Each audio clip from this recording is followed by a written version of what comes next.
Hello, ladies and gentlemen, and welcome to a slightly unusual episode of Let's Play Super Mario Sunshine, because this that you're currently seeing will be the only part of the episode that I will actually be recording as in commentary whilst I'm playing, because there's something I've been lying to you about, viewers. Every level has a secret shine hidden somewhere in it that you can only get by obtaining 100 gold coins in that level. And some of these are extremely time-consuming to get. I'm looking at you, Gelato Beach. So this episode, I will be going through those, but I will be basically recording it, but not commentating over it at first, then editing it together into a kind of speeded montage, over which I will then do commentary. So if I sound strange for this episode, it's because I'm doing this kind of post-commentary style that really is not what I usually do, but it was the only feasible way of doing this. The footage for... because I've already recorded, lol. This is the final thing I'm recording. Yeah, the footage for the 100 coins stuff came to over 2 hours, and I'm condensing it down to one episode, so that's good. But anyway, so we're going to begin. We're going to progress through the levels in the order they're in, so that means on with Bianco Hills. Oh, jumped into that guy. On with Bianco Hills. So, we're starting off in the Red Coins of the Lake episode of Bianco Hills, and this one is relatively straightforward. Your first goal should be to take out all of these Pokey Sprouts. The crucial thing is don't jump on them. If you spray them into a wall instead of jumping on them, you'll get 3 coins instead of 1. There are 14 of them around the level for a total of 42 coins already, so that's nearly halfway there. Next up are these kind of rings of flowers which you'll have seen while getting the Pokey Sprouts. There are 4 of them in total, and if you do a kind of spin and spray thing, then you'll get 6 coins out of each one. And, like me, there's also the chance that you might discover a Pokey Sprout you actually missed while doing the earlier part. So that brings you up to about 70 coins in total. As for the remaining coins, head back to the beginning of the level and grab Yoshi. Then if you head over to the beehives, eat the bees that are already there, spray the beehives with Yoshi's juice, and then quickly run around hammering bee, and you should eat up all the bees. This will release not only a lot of coins, but the one that I'm doing currently, well, like the first one, will also get you a blue coin, which is awesome. If you do this on both beehives, the second one will only give you a 1-up mushroom, but that should just about give you enough coins for the shine. So there are multiple ways to do each 100 coin shine, but I find this is the most straightforward way of doing the Bianco Hills one. The shine spawns up on top of that windmill thing.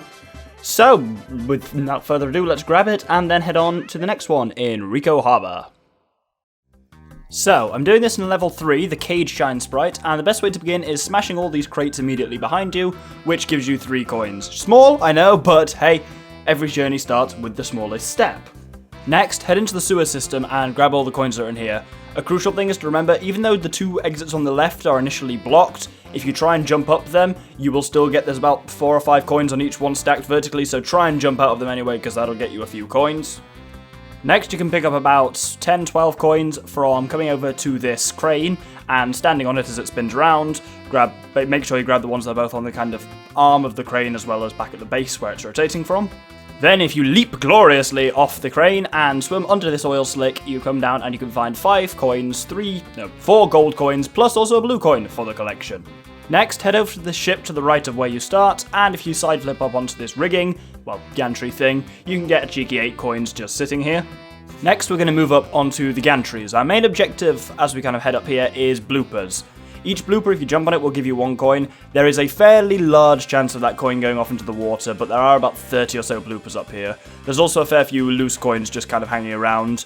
The trick is just be careful, because it's the kind of level this is. Watch out for the bastard wind up here, it can be extremely infuriating. When you're confident you've collected most of the coins that are around that area, grab the rocket nozzle and watch as I perform one of the most incredible stunts I've ever made in this game, which was awesome. No idea how I landed that. Anyway, if you come over here and ground pound down past these, you'll pick up a blue coin and 4 coins, so not quite enough. So if, like me, you're just missing 1 or 2 coins, you can find a lot of them floating out here over the water. Just use the rocket nozzle to jump up and grab one, and while we're out here, there's a blue coin as well. The shine will then spawn up near the fish market, where we can go up and grab it. After that, well, let's head on to Gelato Beach, one of the most infuriating of the 100 coin shines. So, we're in episode 8, the Watermelon Festival, and the first thing we're going to do is head behind us to these palm trees. In the top of each palm tree you can find 4 coins, plus this big one over here has a blue coin at the top of it. Then if you hop down and swing on the swing, you can get some more coins and another blue coin. Next up is Cataquacks. Remember how irritating and annoying these things were during the Watermelon Festival shine? take your revenge on them. Every single Cataquack in the level can be sprayed and ground pounded to give a total of about 25-ish coins, so make sure you grab them all. They're up near the mirrors as well as just being on the beach level. Now we continue with our theme of destroying the annoying elements of the Watermelon Festival Shrine by this time taking out our rage directly on the watermelons. If you press B to dive into each watermelon, it will produce a coin. There's 3 watermelons all in the level, and each one will produce about 10 to 15-ish coins before it will give out and stop producing more coins, so make sure you milk the shit out of each one. Next, since we're up here, you can spray the various green birds and each one will drop a gold coin. There's also the blue birds, 2 of them up here, which will drop blue coins. We've got one of those already, but I've got the second one now, just in case. Here, it's quite the birds have a tendency to drop their coins in really annoying locations. Whilst there's 8 of them up here, I only succeeded in about getting 4 or 5 of their coins, but it's not entirely necessary. Next, if we head down to this kind of beach hut, here's a little trick. Stand underneath it and jump under the cash register. You can do this twice, and each time you do it produces 5 coins for a total of 10. There's also, on the kind of roof section, there's 4 yellow coins along with a blue coin. Next to the cabin, hop up next to where the rocket nozzle is, and you can grab 6 coins here, and while you're here, do grab the rocket nozzle as well. And then you can head over here, use the rocket nozzle to launch up, grab all the remaining coins we need, along with a blue coin. Then as you can see, the shine simply appears where the Junebud Sandcastle secret was. This one doesn't look that bad, it's just doing the watermelon smashing on the Cataquacks and all that just takes ages. Anyway, this next one will not take ages at all, it's the easiest one in the game. Let's head over to Pinner Park. Now, I will admit this one does feel a bit cheatsy, but after spending ages popping watermelons, I really don't care. Load up episode 2, the secret of the beach cannon secret, and you'll find the cannon happy mole who is shooting bullet bills at you. For each bullet bill you spray, you will get 2 coins, and he fires them forever, so you can just mine coins this way. The black ones and the homing purple ones will give you 2 gold coins each, and occasionally, very occasionally, he will fire a gold bullet bill, which when sprayed will drop 8 coins. And so, yeah, you just keep doing this until you have 100. Don't stand too close to him or he'll start throwing bombs instead of firing bullet bills. But yeah, this is nice, straightforward and easy. You don't even have to go into the main level itself. Once you've gathered the full 100, the shine spawns over where you spawned into the level. Super simple stuff. Anyway, let's head over now and do Serena Beach, which is slightly more confusing. You'll see what I mean. So here we're in the Secret of Casino Delfino. The first thing we're going to do is come over to these crates and smash them for 1 gold coin and 1 1-up. Kind of not worth it, but fun. Then also if we come over to these 2 kind of like, I guess they look like bar things. One of them has 2 yellow coins in it, and the other one has a yellow coin and a blue coin. Then if you come and spray this torch, as well as all the ones covering the front of the hotel, you can pick up about 10 coins from that, which you should do, and do all of this before heading into the hotel. Once you're inside the hotel lobby, kind of on the ground floor, you can get a total of 24 coins from just the ones that are on the ground, well, in the kind of watery pool bits. There's some behind the bar, and then there's some that you get from spraying all the torches in the kind of main atrium. Then if you head upstairs, you can get 3 just on the kind of landing, and then if you go through the toilet and jump up through the jacuzzi as if you were doing Mysterious Hotel Delfino, then if you spray the fish thing over the door, it'll spew out a coin, which will weirdly pop out outside, so you have to head back out, but while you're out there, you might as well collect another one from spraying the fish on another door.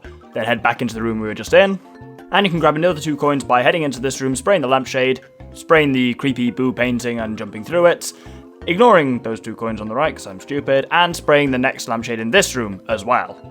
Then if you head back to the room with the bed, you can jump up and you'll come out by the kind of swimming pool bit, pick up another 10 coins there, and then if you head outside onto the top landing, there's another 3 coins waiting there. Then you can use yet another bed to jump into the attic, collect 6 coins in the kind of crawl spacey area, ground pound through the floor, collect another 4 coins down below, then spray and jump through the poster for another 5 coins. You with me so far? Told you this one was a bit of a nightmare. A lot of small coins scattered around everywhere. Then finally head back to the previous room, ground pound through the floor, collect the 6 coins that are on the floor there, and an additional 1 which is in each of those crates. Now with that finished, we've got pretty much all the ones we can easily pick up in the hotel area, so let's head through to the casino. Now the casino is odd because you can technically get unlimited coins here by playing the slot machines on the left and right, except for the fact that when you get 3 7s on those, they'll freeze up, and you'll not be able to use them again at all, so it's up to unlimited, but it could be much less. So the safest thing is to do what I'm doing here, which is ground pound on each of the slot machines, which should be able to bring you up to 100. With that done, the shine of course appears, and we can grab it and be on our merry way over to Noki Bay. That rhymed, haha, I'm so pleased with myself. Now, here in Noki Bay we've come to the final episode, the red coin fish, and as you can imagine, most of our work is going to take place in the kind of red coin fish area. However, that area, once you've entered it, you can't leave, and there are about 102 coins in there, so there's only just enough. So to kind of give myself a bit of a safety buffer, I'm going to grab some just in normal Noki Bay first. So there's these crates over by the bear rental boat thing, which will give coins for each one of them you smash. Then also you come over to this bit by the waterfall, and you can dive down, follow this train of coins, and there's coins all the way down, plus a blue coin at the bottom. And you've just got to avoid, as I was unable to, being horrendously harassed by this blowjob fish. When you're ready, swim into the waterfall, and you can dive down into the kind of Noki City red coin fish bit. Now down here, there are three main kind of sources of coins. The first are these pillars, each of which has either 6 coins and a blue coin, or 7 coins. And I think there's 4 blue coins, but I think in total there's 6, maybe 7 pillars. The reason, it is possible if you go into the Secret of Tricky Ruins, you can do this kind of 100 coin shine without coming down here, and a lot of people find that easier because it is slightly stressful down here because there is the ever-present risk of death, and of course you need coins to give yourself life, but if you can't find any coins, you are just going to die when you won't on the surface, but generally, if you follow this guide, you should be fine. The second source of coins down in this kind of underwater city area are these kind of various crevices, which hold coins along the edge of them. They're fairly easy to find and follow, just kind of trace them around and keep tracing around the edge of this area where Eon Leemouth came out of, and eventually you'll kind of have all the ones you want. They're fairly kind of clear and obvious, so you shouldn't ever really be running out of health, but if you are, well, that takes us on to the third and final source of coins. We're only in need of 10 coins, but the red coin fish contains about 20 or 30. I usually leave it to last just so that if I'm dying, it's like about to run out of health, it's really easy to suddenly find the red coin fish, whereas it saves you kind of scouring around when you're low on health, so keep the fish there so you can just get it at any point. Be careful here, because I know it can happen, it didn't happen to me fortunately, but you can grab the red coins of the coin fish instead of the coins, the yellow coins, and then accidentally get that shine instead of the one that we want. The one that we want doesn't spawn at the bottom where Leemouth was, instead it spawns up on this pillar here, and we can grab it, and that's a relatively straightforward one as well, so let's head on to the final level, Pianta Village. So here we're on the first level, Chain Chomplets Unchained, and there's just a couple of key tricks for this one, each of which can rack up a lot of coins. The first one of these is crates. Start to the left of the level and then work your way along. There's pretty much a line of crates going laterally across the level, each of which, when you ground pound it, will give you a coin. Especially when you get to this massive chunk of crates at the end, you can pick up a lot of coins already from just that little trick. The second trick involves these mushrooms that are on fire and will make up the vast majority of the coins you get in this level. There are, I think, 7 or 8 mushrooms in total, and for each one there is this fire on top of it. If you spray it down until the fire is out and it starts smoking, then ground pound on the mushroom itself and about 8 or 9 coins will pop up. Gather all of them from each of the mushrooms around the level, and you will quickly be up to like 70, 80 coins. This is by far the most important tactic when it comes to gathering 100 coins in Pianta Village, and I think you can do this in any night level, but I find this beginning one is better for it because this also has the crates that we just saw. For the final few coins, there's just a couple more things. If you ground pound the schnoz of this kind of big Pianta statue, a load of coins will come out, plus a blue coin, I'll have it. And then if you go to the bottom of this kind of hot spring, ground pound there, and you'll get another load of coins out. Between those kind of tactics, absolutely no problem. So, with that, we've got the shine, but we haven't actually finished because there's actually another 100 gold coin shine back in Delfino Plaza, so we'll finish up the episode there. So, Delfino Plaza's 100 coins is quite an odd one because you won't have probably noticed many coins around this level compared to the other ones, and you'd be right. But literally every single one of the 100 coins you need can be got somewhere within this sewer system. There is, I think, 120 down here or something like that, so essentially all you need to do is just explore the sewer system. I can't really give you much more of a verbal guide than what you're already seeing on screen, and this footage is cut around a little bit, but eventually I did explore essentially the entire system. You pick up 3, maybe 4, we'll see, blue coins along the way as well, and it's worth mentioning that there are kind of 4, actually, if you're going to be technical, separate sewer systems. Separate sewer systems, that's hard to say. There's this one, then there's the one that you get to near the Pinner Park cannon that goes out that way, and then there's another one that goes vertically kind of up and down to one of the bell towers, which is how we got that shine out in the first place. And then from there, there's one more which I want to pay attention to, which is the secret chamber. As you can see, the entrance to the secret chamber is hidden and can only be found by just ground pounding where it is. So it's a bit of a tricksy one, but that contains a 1-up as well as all the remaining coins we needed. So that makes the shine sprite appear out on the oil rig thing from that stupid Yoshi shine. And so if we head over there, then we can get the final 100 coin shine, completing this episode. So that's cool. Check out my super awesome shades. Anyway, the next episode will pretty much follow a similar plan to this, except for instead of doing the 100 coins, I'll be going through all the levels, collecting all the remaining blue coins, so that's going to be fun. One more episode like that, then the finale, so yay! Be excited. Hope this episode was enjoyable. It's a bit of a different style to what I normally do. I'm not used to this whole post-commentary thing, so I sometimes sound a bit less enthusiastic because I'm just watching stuff happening. But anyway, thanks very much for watching. I've been the Doctor with the Infamous Gentleman, and this has been Super Mario Sunshine. Thank you very much, and good day.